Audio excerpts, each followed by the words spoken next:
Hola, ¿qué tal? Bueno, acá con un clásico, Flaperas y filósofos de Frank Scott Fitzgerald.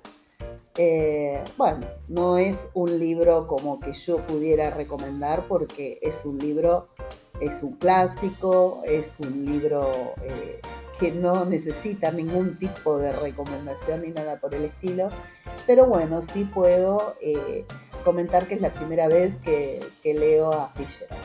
Y estos son 8 cuentos que él escribió en 1921 y que el Club de Carbono nos invitó a leer y a comentar sobre este libro de Fitzgerald.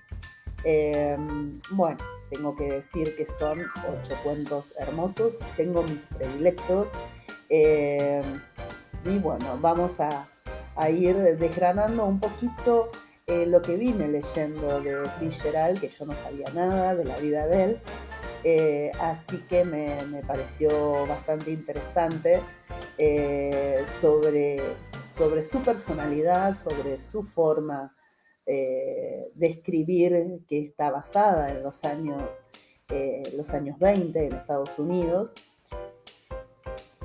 Bueno, y toda la obra de Fitzgerald se encuadra dentro de lo que él mismo llamó como la era del jazz, entre 1920 y 1930. Y tanto sus tramas como su estilo parecen atravesados por el jazz. Sus oraciones, la música loca para lo que era el antiguo siglo XIX. Bueno, y en el grupo Carbono vienen comentando Lach, que es el que hace los comentarios, que el hermano de su bisabuelo, Francis Scott Key, un abogado y poeta amateur que en 1814 dice que compuso un poema al que sugirió cantar como una melodía popular de la época. La canción, con la letra del tío bisabuelo de Fitzgerald, se llamó Star Spangled Banner y se convirtió mucho después en el himno nacional estadounidense. Un poeta amateur, un abogado esclavista, la apropiación de una canción ajena y un patriotismo melancólico. Fitzgerald nació en 1896 y murió todavía joven debido al alcohol en 1940. Publicó 6 novelas y decenas de cuentos. Él era bastante particular, se le achaca que era frívolo, impredecible, atormentado, melancólico y por supuesto muy creativo. Fitzgerald es ícono de toda una época, la de la prohibición y el crack de la bolsa de 1929, la del automóvil, la radio y el cine, en la que la economía de Estados Unidos creció como nunca hasta ese entonces y sus personajes parecen atravesados por ese movimiento del jazz. Como dice Dickens, la mejor y la peor de las épocas. Esa gran literatura norteamericana que se consolida en los años 20 con Hemingway, Faulkner, él forma con ellos también parte de eso. Cuando Fitzgerald publicó en 1920 su segundo libro, Flaperas y filósofos, aprovechó el éxito de su ya publicada novela debut, también en 1920, denominada A este lado del paraíso. Esa novela y estos cuentos lo convierten, con tan solo 23 años de edad, en una celebridad de la literatura.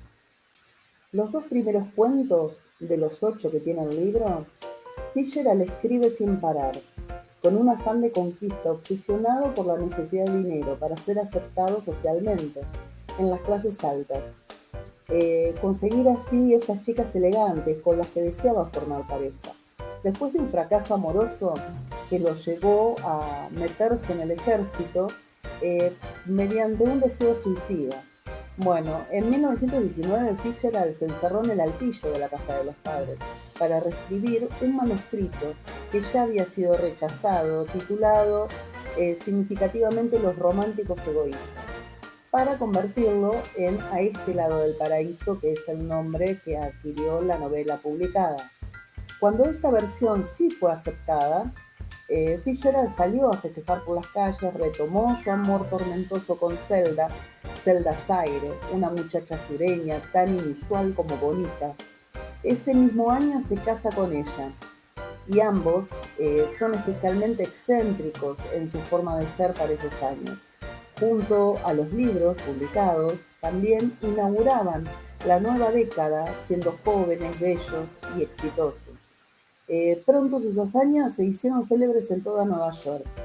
Que este tipo de vida también tan excéntrico, tan alocado, terminaría con ella encerrada en un hospital psiquiátrico hasta su muerte. Y se fue a vivir una vida, o sea, Fitzgerald, una vida escandalosa en hoteles de Nueva York, ya convertido en celebridad tras el éxito arrasador de la novela, que vendió 40.000 ejemplares. Francis publicó Flaperas y Filósofos, integrada por cuentos también publicados en 1920, y que son estos 8 cuentos. Bueno, se podría decir que Flaperas y Filósofos es el documento donde consta la invención de la juventud moderna. Esas banderas que fueron el jazz y el corte carré, o corte a lo Bob, como lo denomina en uno de sus títulos, de uno de sus cuentos, ¿no? Bueno, sus frases son punzantes, son maliciosas y controvertidas. Sus tramas se deslizan con mucha fluidez dentro de las emociones. Cada cuento se va, pelando como esa piel de cebolla, el cuyo núcleo encierra las grandes preguntas de la juventud. Scott y Zelda se hicieron tan famosos y todavía su espíritu pervive un siglo después porque representaron como pocos el espíritu de esa época, excéntricos, alocados, hedonistas, dispuestos a disfrutar al máximo las posibilidades que se les brindaban. Y fueron, como una representación de esa era del jazz, una representación de ese escritor jornista y la flapper.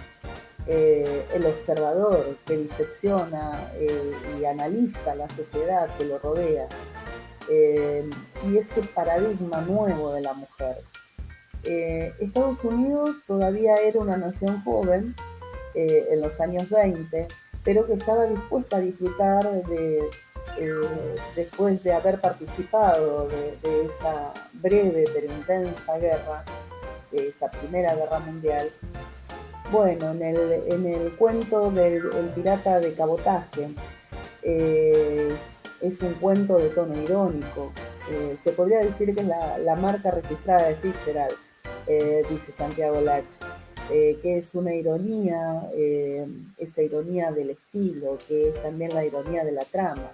Este narrador que era obsesivo, melancólico, y que ofrece también unos finales felices, pero irónicos. Y donde irónicamente siempre son finales felices.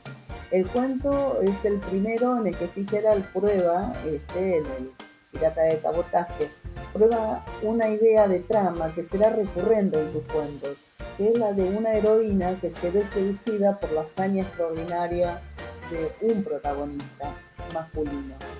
Muchos de los protagonistas de Fitzgerald están obsesionados por dar el gran golpe, o sea, ese golpe sorpresa, sea económico, sea laboral, un poco a la manera del jugador de Dostoyevsky, dice Santiago Lach. En el Palacio de Hielo, ese espacio fantástico, también aterrador, onírico, todo ese relato realista que ofrece una ventana también hacia la irrealidad. Y en este caso, Sally tiene una revelación, ¿no?, que la devuelve al origen. Toda esta narración de aprendizaje de una historia complicada, de cómo uno joven responde a dos grandes preguntas, de quién se enamorará o de qué va a vivir, o para decirlo de otra manera, como dice Lach, una historia de aprendizaje es la historia de cómo hacer encajar el deseo y el deber. Eso sabemos que es muy difícil, ¿no?, de encajar el deseo con el deber. Lo maravilloso es, dice Lach, que Fitzgerald ya lo sabía a los 20 años. Y nos lo contó para siempre, con toda esa ironía, ¿no?, que no deja de ser dulce, pero es irónico. Bueno, y también el Lach habla de flaperas, ¿no? Del término flaperas. ¿Qué quiere decir? Porque es una cosa que nos preguntamos, ¿no? ¿Qué flapera? ¿De dónde viene? Y es un término bastante intraducible, ¿no? Que más o menos quiere decir, dice Lach, que se han puesto de acuerdo varios traductores, que hace referencia al verbo flap, que significa algo así como aletear o bailotear.